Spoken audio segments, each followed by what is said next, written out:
Cooking time tayo mga inday ng ina nyo kasi meron tayong minced pork. Inisa ko muna siya kabayan. So ito meron din tayong 3 itlog. Steam lang ang gagawin natin kabayan, okay? Bali, ang gagamitin natin tubig ay yung pinagbabara natin ng scallop, ng dry scallop. Ito na nga yung kabayan. So ibubuhos natin sa itlog natin. Kiwal lang and then ilagay natin ang dried scallop. Lagyan muna natin ng salt and pepper. Ayan, okay? Yung dried scallop natin, steam ko muna. Lutong-luto at saka malambot na siya. And then magkatapos yun yung minced pork natin. And then kiwal-kiwal lang. Napakadali lang ito. Okay? Tapos yung kabayan ay salahin natin.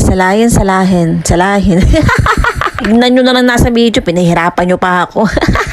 Steam nyo lang ito kabayan ng 8 minutes, okay? Pero syempre, dapat i-check nyo rin kung nagsishake siya. Alam nyo ba yun? Parang dancing eggs. Ang tips ko sa inyo, kung may bula-bula pa rin, ganito ang gawin nyo. O, tignan nyo ang gagawin ko. O, diba? Bongga. Tapos yung kabayan, steam na natin na. O, huwag nyo kalimutan i-cover yan, ha?